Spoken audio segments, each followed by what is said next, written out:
ദൈവനാമത്തിന് മഹത്വം ഉണ്ടായിരിക്കട്ടെ. വെളിപ്പാട് 20 പറയുന്ന രണ്ട് ന്യായവിധികളെ കുറിച്ചാണ് ഇന്നത്തെ ഈ ഒരു ക്ലാസ് ചെയ്യുന്നത്. കർത്താവിന്റെ രണ്ടാം വരവിന് ശേഷം ജാതികളുടെ ന്യായവിധിയെക്കുറിച്ച് മാത്യു 25 പറയുന്ന അതേ കാര്യമാണ് റെവലേഷൻ 20 നമുക്ക് കാണാനായിട്ട് സാധിക്കുക. അതായത് രൂപാന്തരപ്പെട്ട വിശുദ്ധന്മാർ തിരിച്ച് ഭൂമിയിലെത്തി, അല്ലെങ്കിൽ ഒന്നാമത്തെ ഗോഗുമാഗോഗ യുദ്ധം എസെക്കിയേൽ 39 ശേഷം ഒരു ജഡ്ജ്മെന്റ് നടക്കുന്നുണ്ട്. അതിനെക്കുറിച്ചാണ് ഇവിടെ പറയുന്നത്. ഞാൻ ന്യായാസനങ്ങളെ കണ്ടു, അവയിലിരിക്കുന്നവർക്ക് ന്യായവിധിയുടെ അധികാരം കൊടുത്തു. യേശുവിന്റെ സാക്ഷ്യവും ദൈവവചനവും നിമിത്തം തല ഛേദിക്കപ്പെട്ടവരും മൃഗത്തെയോ അതിന്റെ പ്രതിമയോ നമസ്കരിക്കാതിരുന്നവരും നെറ്റിയിലും കൈമേലും അതിന്റെ മുദ്ര കൈക്കൊള്ളാതിരുന്നവരുമായവരുടെ ആത്മാക്കളെയും ഞാൻ കണ്ടു. അവർ ജീവിച്ച് 1000 ആണ്ട് ക്രിസ്തുവിനോടുകൂടി വാണു. അതായത് അന്ന് ഉയർത്ത വിശുദ്ധന്മാർ, അല്ലെങ്കിൽ ഒന്നാമത്തെ പുനരുത്ഥാനത്തിൽ ഉയർത്ത വിശുദ്ധന്മാരാണ് കർത്താവിന്റെ കൂടെ ഇരുന്ന് ലോകത്തെ ന്യായം വിധിക്കുന്നത് എന്ന് നമുക്ക് കാണാനായിട്ട് സാധിക്കും. അപ്പൊ ആ ജാതികളുടെ ന്യായവിധിയിൽ ആ ചെമ്മരിയാടിനെയും കോലാടിനെയും വേർതിരിക്കുന്ന ഒരു ഇവന്റ് നടക്കുന്നുണ്ട്. അതിനുശേഷമാണ് കിങ്ഡത്തിലേക്ക് ആരൊക്കെ പ്രവേശിച്ചു എന്നുള്ളത്, അല്ലെങ്കിൽ 1000 ആണ്ട് വാഴ്ചയിലേക്ക് ആരൊക്കെ കടന്നു എന്നുള്ളത് നമുക്ക് മനസ്സിലാക്കാനായിട്ട് സാധിക്കുന്നത്. മാത്യു 25 നോക്കുകയാണെങ്കിൽ, മനുഷ്യപുത്രൻ തന്റെ തേജസ്സോടെ സകല വിശുദ്ധ ദൂതന്മാരുമായി വരുമ്പോൾ അവൻ തന്റെ തേജസ്സിന്റെ സിംഹാസനത്തിൽ ഇരിക്കും. സകല ജാതികളെയും അവന്റെ മുമ്പിൽ കൂട്ടും. അവൻ അവരെ ഇടയൻ ചെമ്മരിയാടുകളെയും കോലാടുകളെയും തമ്മിൽ വേർതിരിക്കുന്നത് പോലെ വേർതിരിച്ച് ചെമ്മരിയാടുകളെ തന്റെ വലത്തും കോലാടുകളെ ഇടത്തും നിർത്തും. ജാതികളുടെ ന്യായവിധി, അല്ലെങ്കിൽ ജഡ്ജ്മെന്റ് ഓഫ് ദ നേഷൻസ് ആണെന്ന് നമ്മൾ പറഞ്ഞിരുന്നു. അവരെ അവരുടെ പ്രവൃത്തി വെച്ചിട്ടാണ് ഇവിടെ ന്യായം വിധിക്കുന്നത് എന്ന് നമുക്ക് കാണാനായിട്ട് സാധിക്കും. എനിക്ക് വിശന്നു, നിങ്ങൾ ഭക്ഷിപ്പാൻ തന്നു. ദാഹിച്ചു, നിങ്ങൾ കുടിപ്പാൻ തന്നു. ഞാൻ അതിഥിയായിരുന്നു, നിങ്ങൾ എന്നെ ചേർത്തുകൊണ്ടു. നഗ്നനായിരുന്നു, നിങ്ങൾ എന്നെ ഉടുപ്പിച്ചു. രോഗിയായിരുന്നു, നിങ്ങൾ എന്നെ കാണുവാൻ വന്നു. തടവിലായിരുന്നു, നിങ്ങൾ എന്റെ അടുക്കൽ വന്നു. അതിന് നീതിമാന്മാർ അവനോട്, കർത്താവേ, ഞങ്ങൾ എപ്പോൾ നിന്നെ വിശന്നു കണ്ടിട്ട് ഭക്ഷിപ്പാൻ തരികയോ ദാഹിച്ചു കണ്ടിട്ട് കുടിപ്പാൻ തരികയോ ചെയ്തു? ഞങ്ങൾ എപ്പോൾ നിന്നെ അതിഥിയായി കണ്ടിട്ട് ചേർത്തുകൊള്ളുകയോ നഗ്നനായി കണ്ടിട്ട് ഉടുപ്പിക്കുകയോ ചെയ്തു?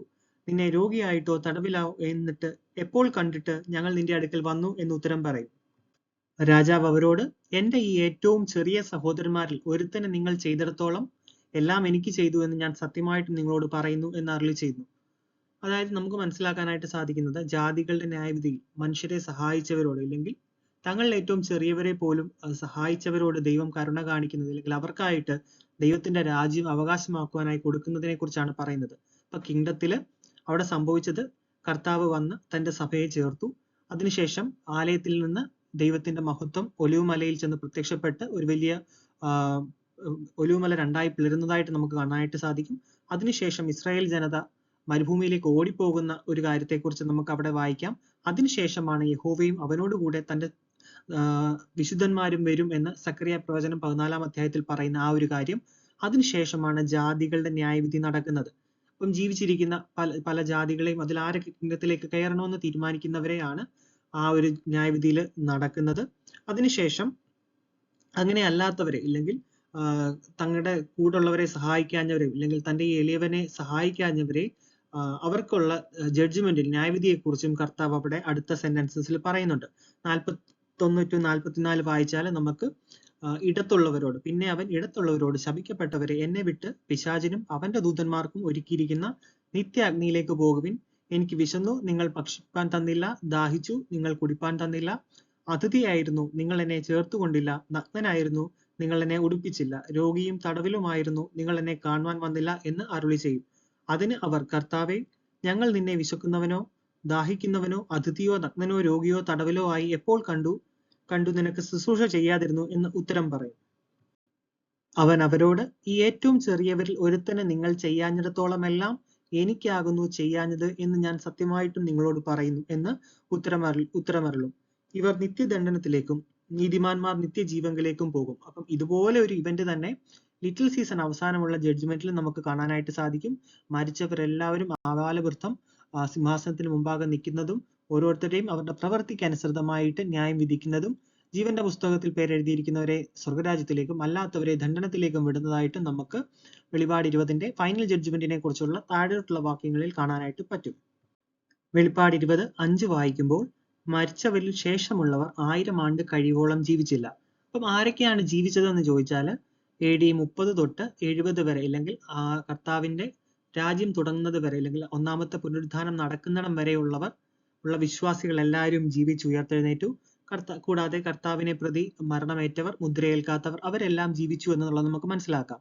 അവരെല്ലാമാണ് രാജ്യത്തിലേക്ക് പ്രവേശിക്കുന്നത്. അതിനുശേഷം വിശുദ്ധന്മാരുമായിട്ട് വരുമ്പോൾ, അല്ലെങ്കിൽ ഇസ്രായേൽ ഓടിപ്പോയതിനു ശേഷം അതിനുശേഷം യഹോവയും അവന്റെ കൂടെ സകല വിശുദ്ധന്മാരുമായിട്ട് തിരിച്ചു വരുമ്പോൾ ഭൂമിയിലിരുന്ന ജാതികളുടെ ന്യായവിധിയും കഴിഞ്ഞതിന് ശേഷമാണ് സ്വർഗരാജ്യം ഭൂമിയിൽ അല്ലെങ്കിൽ കിങ്ഡം തുടങ്ങുന്നത്, അല്ലെങ്കിൽ മില്ലിയൻ കിങ്ഡം തുടങ്ങുന്നത് എന്ന് നമുക്ക് മനസ്സിലാക്കാനായിട്ട് സാധിക്കും. അപ്പം ഒന്നാമത്തെ പുനരുത്ഥാനം, അതായത് അന്ന് ഉയർത്തെഴുന്നേറ്റതല്ലാത്ത ബാക്കിയുള്ളവർക്ക് ആ ഒരു സമയത്ത് പുനരുത്ഥാനമില്ല.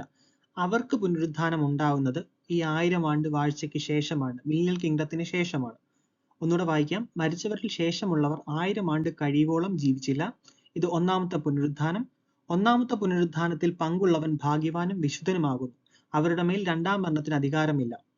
അതായത് പിന്നീട് അവർക്കൊരു ഡെത്ത് ഇല്ല എന്നുള്ളത് നമുക്ക് മനസ്സിലാക്കാം. അവർ ക്രിസ്തുവിനോടും പുരോഹിതന്മാരുമായി ക്രിസ്തുവിനോട് കൂടെ 1000 ആണ്ട് വാഴും എന്നുള്ളൊരു പോയിന്റ് നമുക്ക് കാണാനായിട്ട് സാധിക്കും. ഒരു കാര്യം കൂടെ മനസ്സിലാക്കാം. അതായത് രണ്ടാമത്തെ പുനരുത്ഥാനം, ആ ബാക്കിയുള്ളവർക്ക് ഈ 1000 ആണ്ട് കഴിഞ്ഞ് ഒരു പുനരുത്ഥാനം കൂടിയുണ്ട്. ആദ്യത്തെ പുനരുത്ഥാനത്തിൽ ഉയർക്കാഞ്ഞവർക്ക് 1000 ആണ്ട് കഴിഞ്ഞ് ഒരു പുനരുത്ഥാനം കൂടിയുണ്ട്. മരിച്ചവർ ശേഷമുള്ളവർ അല്ലെങ്കിൽ ബാക്കിയുള്ളവർ 1000 ആണ്ട് കഴിയുവോളം ജീവിച്ചില്ല എന്നാണ് വെളിപാട് 20:5 പറയുന്നത്. നമ്മൾ നോക്കിക്കഴിഞ്ഞാൽ AD 70 അതുവരെ ഉണ്ടായിരുന്ന വിശുദ്ധരെല്ലാം ഉയർത്തെഴുന്നേറ്റു. അവരതിനു ശേഷം ജാതികളെ ന്യായം വിധിക്കുന്നു. 1000 ആണ്ട് വാഴ്ച തുടങ്ങുന്നു. അന്ന് ഉയർക്കാത്ത ആൾക്കാരെല്ലാം 1000 ആണ്ട് വാഴ്ചയ്ക്ക് ശേഷം ഒരുപക്ഷെ ലിറ്റിൽ സീസണിൽ ഭൂമിയിൽ അന്ന് വന്നത്, അന്നത്തെ പുതുതായിട്ടുണ്ടായ ഒരു ജനറേഷൻ എന്ന് പറയുന്നത് ഒരുപക്ഷെ ഈ രണ്ടാമത്തെ പുനരുത്ഥാനത്തിൽ വന്നവരായിരിക്കണം.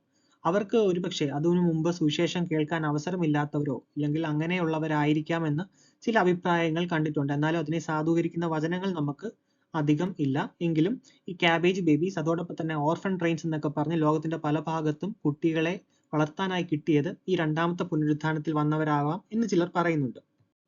വെളിപാട് 20 താഴേക്ക് വരുമ്പോൾ നമുക്ക് ഫൈനൽ ഗോഗുമാഗോഗ് യുദ്ധത്തെ കുറിച്ച് കാണാനായിട്ട് സാധിക്കും. അതായത് പ്രിയ നഗരത്തെയും വിശുദ്ധന്മാരുടെ പാളയത്തെയും ഗോഗും മാഗോഗും അല്ലെങ്കിൽ അവരോട് കൂടെ ഭൂമിയിലെ സകല രാജ്യങ്ങളും വളയുന്നതും ആകാശത്തിൽ നിന്ന് തീ ഇറങ്ങി നശിപ്പിക്കുന്നതും കാണാനായിട്ട് പറ്റും. യെഹെസ്കേൽ 38 യുദ്ധവുമായിട്ട് വളരെ സിമിലർ ആണ്. അതിനുശേഷം ഞാൻ വലിയൊരു വെള്ള സിംഹാസനം കണ്ടു. ഇത് അന്ത്യ ന്യായവിധിയാണ്, ഫൈനൽ ന്യായവിധിയാണ്. അതിനെക്കുറിച്ചുള്ള വാക്യങ്ങളാണ് 11 മുതൽ പറഞ്ഞിരിക്കുന്നത്. ഞാൻ വലിയൊരു വെള്ള സിംഹാസനവും അതിലൊരുത്തൻ ഇരിക്കുന്നതും കണ്ടു. അവന്റെ സന്നിധിയിൽ നിന്ന് ഭൂമിയും ആകാശവും ഓടിപ്പോയി, അവയെ പിന്നെ കണ്ടില്ല. മരിച്ചവർ ആബാലവൃദ്ധം സിംഹാസനത്തിന് മുമ്പിൽ നിൽക്കുന്നത് കണ്ടു. പുസ്തകങ്ങൾ തുറന്നു. ജീവന്റെ പുസ്തകം എന്ന മറ്റൊരു പുസ്തകവും തുറന്നു. പുസ്തകങ്ങളിൽ എഴുതിയിരിക്കുന്നത് ഒത്തവണ്ണം മരിച്ചവർക്ക് അവരുടെ പ്രവർത്തികൾക്ക് അടുത്ത ന്യായവിധി ഉണ്ടായി. സമുദ്രം തന്നിലുള്ള മരിച്ചവരെ ഏൽപ്പിച്ചു കൊടുത്തു. മരണവും പാതാളവും തങ്ങളിലുള്ളവരെ മരിച്ചവരെയും ഏൽപ്പിച്ചു കൊടുത്തു.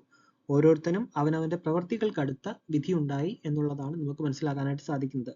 നമുക്ക് പൗലോസ്ലീഹയുടെ ലേഖനം വായിച്ചാലും കാണാനായിട്ട് പറ്റുക, നാം ഓരോരുത്തരും ദൈവത്തിന്റെ ന്യായ വിസ്താരത്തിന് മുമ്പാകെ അല്ലെങ്കിൽ ജഡ്ജ്മെന്റ് സീറ്റിന് മുമ്പാകെ പോയി നിൽക്കേണ്ടതല്ലയോ എന്ന് പൗലോസ്ലീഹ കൊരിന്ത്യർക്ക് എഴുതിയ ലേഖനത്തിൽ ചോദിക്കുന്നുണ്ട്. തീർച്ചയായിട്ടും നമ്മളുടെ വിശ്വാസം, അതോടൊപ്പം തന്നെ വിശ്വാസത്തിൽ കൂടിയാണ് നമ്മൾ നീതീകരിക്കപ്പെടുന്നതെന്നും വിശ്വാസത്തിൽ കൂടിയാണ് രക്ഷ എന്നുള്ളതും ഞാൻ പറഞ്ഞിട്ടുണ്ട്.